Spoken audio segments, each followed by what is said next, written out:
Hi viewers, welcome to our channel. ప్రస్తుతం మనతో పాటు భరద్వాజ్ గారు సీనియర్ జర్నలిస్ట్ ఉన్నారు. వారితో ఒకసారి మాట్లాడదాం. సార్ నమస్కారం. నమస్తే సార్, బాలకృష్ణ గారు ఇండస్ట్రీలోకి అడుగుపెట్టి 50 సంవత్సరాలు పూర్తయిన నేపథ్యంలో నిన్న ఒక గ్రాండ్గా వేడుక సెలబ్రేట్ చేశారు సార్. అయితే ఈ నేపథ్యంలో అది 50 ఏళ్ల వేడుక, దాంతోపాటే ఇంకొక ఇన్సిడెంట్ కూడా జరిగింది. 30 ఏళ్ల క్రితం ఎన్టీ రామారావు గారికి వెన్నుపోటు ఎపిసోడ్కి పూర్తయి 30 సంవత్సరాలు పూర్తయిందని చెప్పి వైసీపీ సానుభూతి పనులు పోస్టులు పెడుతున్నారు సార్. అయితే ఈ ఇన్సిడెంట్ వెన్నుపోటు ఎపిసోడ్ ఏదైతే ఉందో అది వెన్నుపోటు కాదు, కేవలం పార్టీ పరిరక్షణ కోసమే చేసిందని వీళ్ళు అంటున్నారు సార్. అసలు ఆ రోజు ఏం జరిగింది, మరి ఇది వెన్నుపోటుగా చూడాలా లేకుంటే పార్టీ రక్షణ కోసం చూడాలా? మీరు ఏం చెప్తారు సార్ ఇష్యూ పైన? అప్పుడు ఏం జరిగింది? అంటే 95 సెప్టెంబర్ 1వ తారీఖున చంద్రబాబు నాయుడు గారు మొదటిసారి ముఖ్యమంత్రి అయ్యారు. అంటే 30వ ఏట అడుగు పెట్టాడు ఆయన. 30వ ఏట అడుగు పెట్టడంగా చూడాలి. కాబట్టి ఇది సెలబ్రేట్ చేసుకోదగిన ఈవెంటే. అయితే ఈ సెలబ్రేషన్ దేనికి చేయాలి? వెన్నుపోటుకి చేయాలి.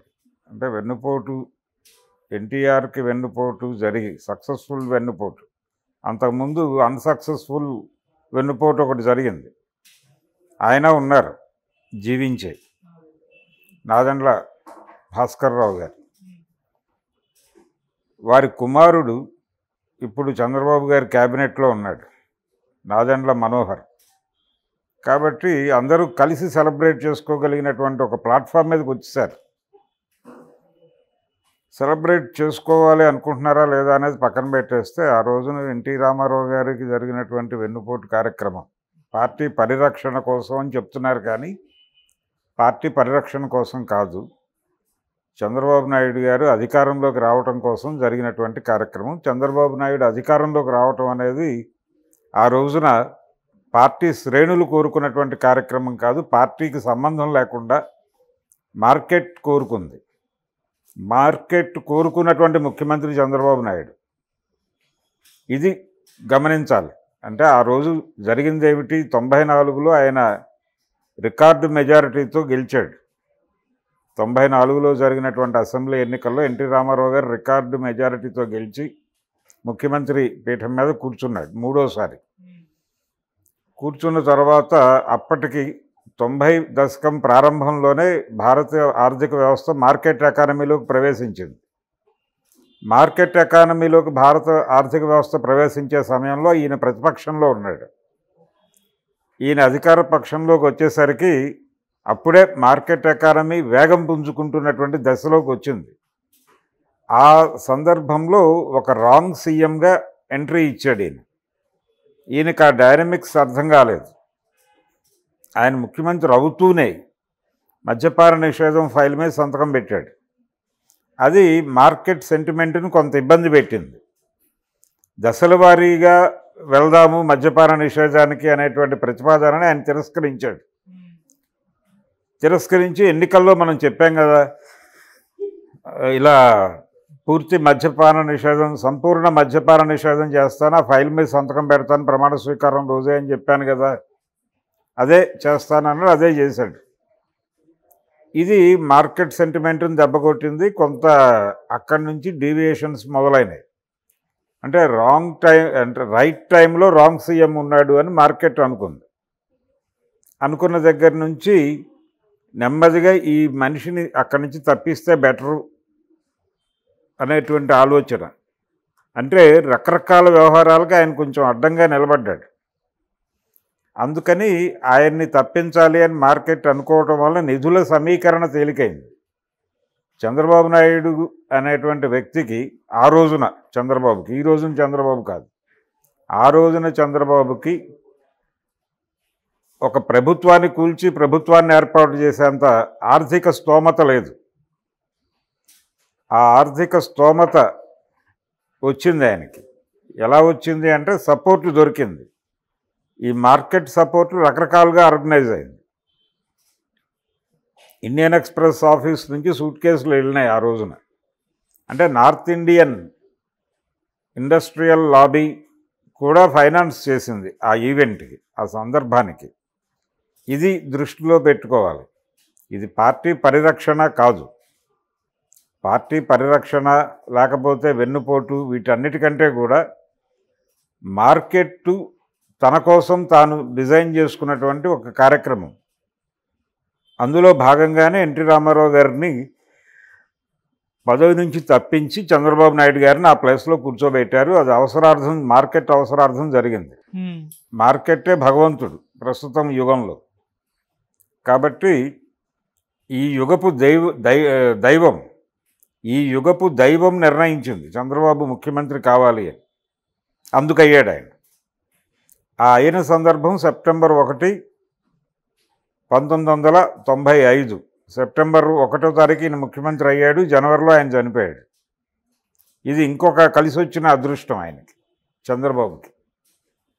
ఇలా తెలుగుదేశం పార్టీ ఈయన చేతుల్లోకి వచ్చేసింది, కంట్రోల్. అయితే దీనికి ఆయన వాడినటువంటి పనిముట్టు లక్ష్మీపార్వతి గారు. లక్ష్మీపార్వతి గారిని ఆవిడ్ని చూపించడం ద్వారా, ఆవిడ్ని బూచిగా చూపించడం ద్వారా కుటుంబాన్ని తన కంట్రోల్లోకి తీసుకున్నాడు ఆయన, రామారావు గారి కుటుంబాన్ని. ఆ కుటుంబంలో ఆ ప్యాకేజీలో భాగంగా దగ్గుబాటి వెంకటేశ్వరరావు, హరికృష్ణ వీళ్ళందరూ వచ్చేసారు ఈయనకి. వాళ్ళందరూ తర్వాత రోజుల్లో పశ్చాత్తాపడ్డారు, మేము తప్పు చేశామని. అయితే అప్పటికీ ఇప్పటికీ వాళ్ళ మనసులో ఉన్నటువంటిది ఇదేదో చంద్రబాబు డిజైన్ చేసిన కార్యక్రమం అని. చంద్రబాబు డిజైనింగ్ కాదు ఇది, ఇది మార్కెట్ డిజైనింగ్. చంద్రబాబు నాయుడు ఆ టైంలో అక్కడ ఉన్నాడు, అందిపుచ్చుకున్నాడు. అందుకనే ఆయన అధికారంలోకి రాగానే ఐటీ ముఖ్యమంత్రి అనిపించుకున్నాడు. ఐటీ ముఖ్యమంత్రి అనిపించుకున్నాడు. ఈ రాష్ట్రానికి సీఎం కాదు, సీఈఓని అనిపించుకున్నాడు. సీఈఓగా పిలిపించుకోవడానికి నేను ఇష్టపడతాను, సీఎంగా పిలిపించుకోవడం కన్నా కూడా అన్నాడు. ఈ మాటలన్నీ ఎక్కడి నుంచి వచ్చినాయంటే నెమ్మదిగా చంద్రబాబు వచ్చిన తర్వాత పెట్టుబడి రాక మొదలైంది. ఈ పెట్టుబడులు రకరకాల పరిశ్రమలని ఇక్కడ తీసుకొచ్చినాయి. ఇదంతా తన అకౌంట్లో పడిపోయింది, చంద్రబాబు అకౌంట్లో. అలా ఆయన ఐటీ అంటే చంద్రబాబు, చంద్రబాబు అంటే ఐటీ, అసలు కంప్యూటరే చంద్రబాబు నాయుడు క్రియేషన్ దాకా వెళ్ళిపోయింది మూఢనమ్మకం. నిజానికి ఈ దేశంలో జవహర్లాల్ నెహ్రూ గారి కాలంలోనే కంప్యూటర్స్ వచ్చినాయి. హైదరాబాద్కి పర్టికులర్గా కంప్యూటర్ మెయింటెనెన్స్ ఏజెన్సీ అని ఒకటి ఇక్కడ ఏర్పడింది హైదరాబాదులో. ఈసీఐఎల్ కేంద్రంగా కంప్యూటర్ల తయారీ కూడా మొదలైన తర్వాత దానికి నేదురుమల్లి జనార్దన్ రెడ్డి గారి టైంలో ఒక శంకుస్థాపన జరిగింది. ఆ తర్వాత ఇందిరాగాంధీ గారి రోజుల్లోనూ, రాజీవ్ గాంధీ రోజుల్లోనూ కంప్యూటర్ ప్రస్తావన ఉంది కదా మన జీవితాల్లో. ఇవన్నీ పక్కకి వెళ్ళిపోయినాయి.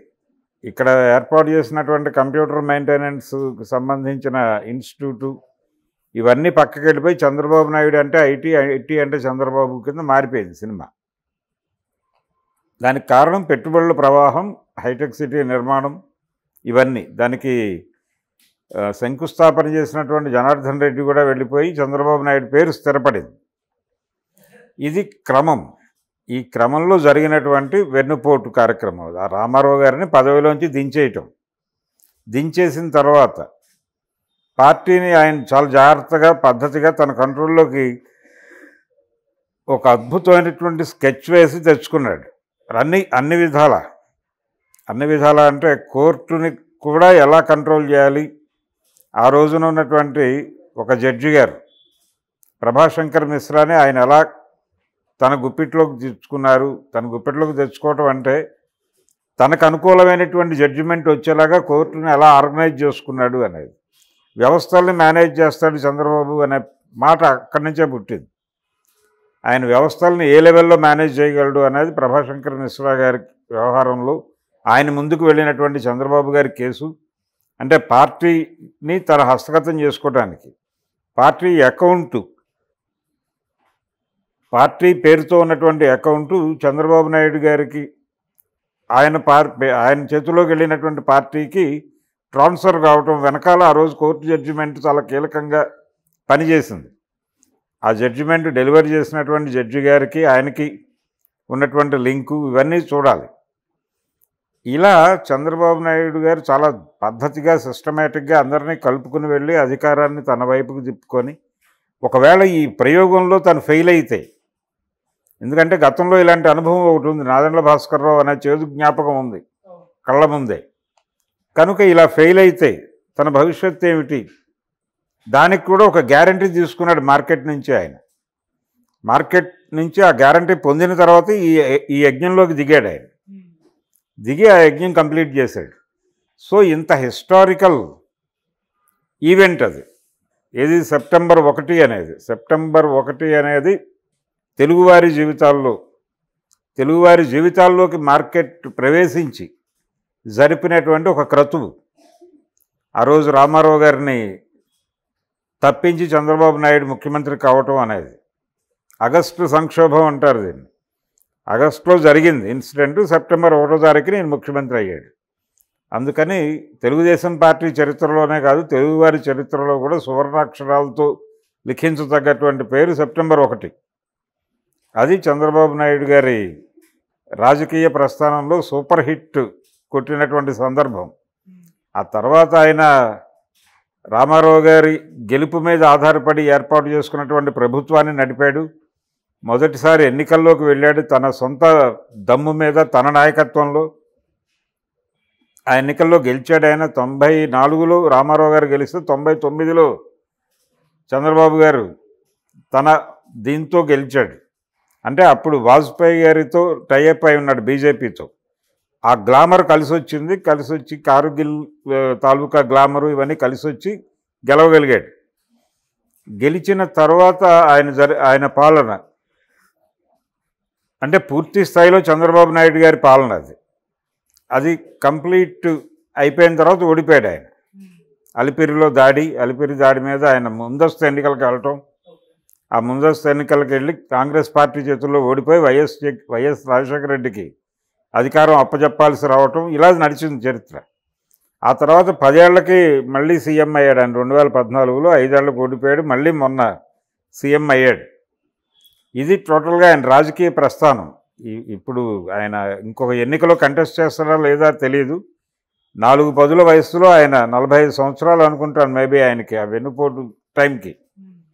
ఆ ఏజ్లో ఆయన ఆ కార్యక్రమం విజయవంతంగా నిర్వహించి ఈ రాష్ట్రానికి ముఖ్యమంత్రి అయి తనదైనటువంటి మార్కు చూపించి, తనదైనటువంటి మార్పు కూడా చూపించి, స్టేట్ని తన కంట్రోల్లో తీసుకొని, పార్టీని తన కంట్రోల్లో తీసుకొని, ఫ్యామిలీని తన కంట్రోల్లో తీసుకుని, తను ఎలా చెబితే అలా నడిచేలాగా ఒక డ్రైవ్లోకి తీసుకున్నటువంటి వ్యూహకర్తగా చంద్రబాబు నాయుడు గుర్తొస్తాడు. సెప్టెంబర్ 1 అనగానే అది ఆ చారిత్రక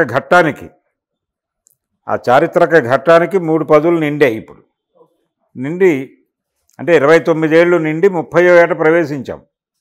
సో ఈ సంవత్సరం అంతా సెలబ్రేట్ చేసుకోవచ్చు దీన్ని. సార్, నాదెండ్ల గారు వెన్నుపోటు పొడిచినప్పుడు తర్వాత రామారావు గారు కేవలం 1 మంత్లోనే ఆయన అధికారంలోకి దించేసి తాను సీఎం అయ్యారు. మరి అలాంటప్పుడు చంద్రబాబు నాయుడు గారు రామారావు గారి ప్లేస్లో జాయిన్ అయినప్పుడు మళ్ళీ ఆ పార్టీని తను హస్తగతం చేసుకోవడానికి ఎటువంటి ప్రయత్నము రామారావు గారు చేయలేదా సార్? చేశారు కానీ ఆ రోజున కలిసి వచ్చినటువంటి శక్తులు ఆయనతో కలిసి రాలా. ఓకే, లెఫ్ట్ చాలా క్లియర్గా చంద్రబాబుతో ఉంది. సిపిఐ సిపిఎంలు చంద్రబాబుతో ట్రావెల్ అయినాయి ఆ రోజున. మిగిలిన పార్టీలు కూడా అంటే అందరూ లక్ష్మీపార్వతి ఒక బూచ్గాను, ఆవిడ కిచెన్ క్యాబినెట్ నడుపుతున్నారు, ఆవిడ ప్రమేయం ఎక్కువైపోతుంది, దీని మీద ఎక్కువ కేంద్రీకరణ జరిగింది. పార్టీ పరిరక్షణ కోసం చంద్రబాబు నాయుడు అనివార్యంగా అందరూ కలిసి చేశారు. ఇది ఎన్టీ రామారావు మీద వచ్చిన రివోల్టు. ఈ ధోరణిలో చూపించారు ప్రపంచానికి. ఈ చూపించడం వలన అంటే దీని నుంచి తనని నమ్ముకున్న వాళ్ళని బయటకు తీసుకురావడానికి ఆయన పెద్ద యుద్ధమే చేశాడు. ఈ ప్రెజర్, ఆ ఏజ్లో ఆ ప్రెజర్ పడటం అనేది ఆయన ఆరోగ్యాన్ని దెబ్బతీసింది. ఆ అనారోగ్యంతోనే ఆయన జనవరిలో కన్ను మూశారు.